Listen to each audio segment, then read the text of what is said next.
চীনের বিপক্ষে লড়াই করেও হারলো বাংলাদেশ। দেখুন বাংলাদেশের কোয়ার্টার ফাইনালে ওঠার সমীকরণ এবং পয়েন্ট তালিকা।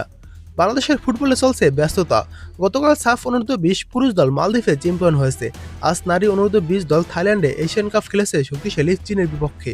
ম্যাচের প্রথমার্ধ গোলশূন্য ড্র ছিল। দ্বিতীয়ার্ধে বাংলাদেশ 2 গোল হজম করে। মাসখানেক আগে বাংলাদেশ সিনিয়র নারী দল অস্ট্রেলিয়ায় প্রথমবারের মতো এশিয়া কাপ খেলে। এশিয়া কাপের অভিষেক ম্যাচই ছিল 9 বারের এশিয়ান চ্যাম্পিয়ন চীনের বিপক্ষে। ওই ম্যাচেও বাংলাদেশ লড়াকু মনোভাব দেখিয়ে 2-0 গোলে হেরেছিল। সিনিয়র দলের সঙ্গে এই ম্যাচের খানিকটা সাদৃশ্য রয়েছে। ওই ম্যাচে চীন প্রথমার্ধে 2 গোল করেছিল, দ্বিতীয়ার্ধে গোল করতে পারেনি। অনূর্ধ্ব-20 টুর্নামেন্টে আজ প্রথমার্ধে গোল করতে না পারলেও দ্বিতীয়ার্ধে 2 গোল করেছে। সিনিয়র দলের মতো চীনও অত্যন্ত শক্তিশালী দল বয়সভিত্তিক নারী ফুটবলে। সেই চীনের বিপক্ষে বাংলাদেশ পুরো ম্যাচ জুড়ে দারুণভাবে লড়েছে। গোলরক্ষক মিলি আক্তার দুর্দান্ত কয়েকটি সেভ করেছেন। প্রথমার্ধে চীনকে রুখলেও দ্বিতীয়ার্ধে আর সম্ভব হয়নি। বিরতির 1 মিনিট পরে চীন গোল পায়। ডান প্রান্ত থেকে করা আক্রমণে বাংলাদেশের 2 ডিফেন্ডারের মাঝ দিয়ে বল বক্সে নিলে সহজ প্লেসিংয়ে বল জালে জড়ান চাইনিজ মিডফিল্ডার ইউ। বাংলাদেশ গোল সমতায় আনার মতো আক্রমণ বা সুযোগ তৈরি করতে পারেনি। চীন ব্যবধান বাড়ানোর জন্য মরিয়া ছিল। 82 মিনিটে ফ্রিকিক থেকে গোল করে ব্যবধান বাড়ান ওয়াং।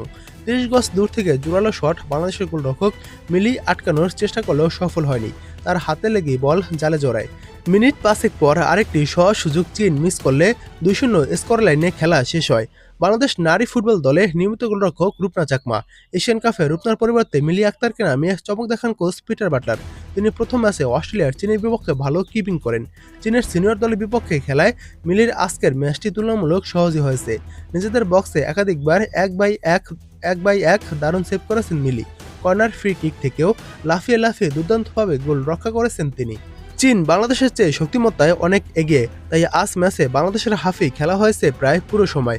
ফরওয়ার্ড সাগরিকা শুধু উপরের দিকে ছিলেন। কাউন্টার অ্যাটাকে কয়েকবার বল চীনের দিকে নিয়েছিলেন। 2-1 ছাড়া চীনের গোলরক্ষকের কাছে বাংলাদেশ সেভাবে বল পাঠাতে পারেনি।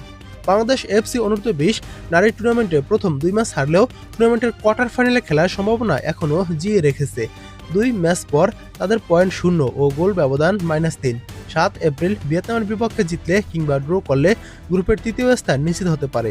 তখন অন্য 2 গ্রুপের তৃতীয় স্থানে থাকা দলগুলোর চেয়ে এগিয়ে থাকলে কোয়ার্টার ফাইনাল খেলবে বাংলাদেশ, যা হবে নারী ফুটবলের আরেকটি ইতিহাস। এবার দেখুন পয়েন্ট তালিকা। পয়েন্ট তালিকায় এই গ্রুপে 1 নম্বরে রয়েছে চায়না। 2 ম্যাচ খেলে 2 ম্যাচ জয় পেয়েছে, চায়নার পয়েন্ট 6। 2 নম্বরে রয়েছে থাইল্যান্ড, 1 ম্যাচ খেলে 1 ম্যাচ জয় পেয়েছে, থাইল্যান্ডের পয়েন্ট 3। 3 নম্বরে রয়েছে বাংলাদেশ, 2 ম্যাচ খেলে 2 ম্যাচ হেরেছে, বাংলাদেশের কোনো পয়েন্ট নেই। 4 নম্বরে রয়েছে ভিয়েতনাম, 1 ম্যাচ খেলে 1 ম্যাচ হেরেছে, ভিয়েতনামের কোনো পয়েন্ট নেই। গ্রুপ বিতে 1 নম্বরে রয়েছে নর্থ কোরিয়া, 1 ম্যাচ খেলে 1 ম্যাচ জয় পেয়েছে, তাদের পয়েন্ট 3। 2 নম্বরে রয়েছে সাউথ কোরিয়া, 1 ম্যাচ খেলে 1 ম্যাচ জয়, সাউথ কোরিয়ার পয়েন্ট 3। 3 নম্বরে রয়েছে উজবেকিস্তান এবং 4 নম্বরে রয়েছে জর্ডান। গ্রুপ সিতে 1 নম্বরে রয়েছে জাপান, 1 ম্যাচ খেলে 3 পয়েন্ট পেয়েছে। 2 নম্বরে রয়েছে চায়না, 1 ম্যাচ খেলে 3 পয়েন্ট পেয়েছে। 3 নম্বরে রয়েছে চীনের তাইপেই, 1 ম্যাচ খেলে কোনো পয়েন্ট নেই। 4 নম্বরে রয়েছে ইন্ডিয়া, 1 ম্যাচ খেলে তাদেরও কোনো পয়েন্ট নেই।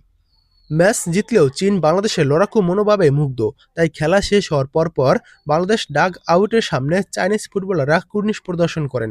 অস্ট্রেলিয়ার সিনিয়র নারী এশিয়া কাপের ম্যাচের পরও বাংলাদেশ চীনের থেকে এমন সম্মান পেয়েছিল।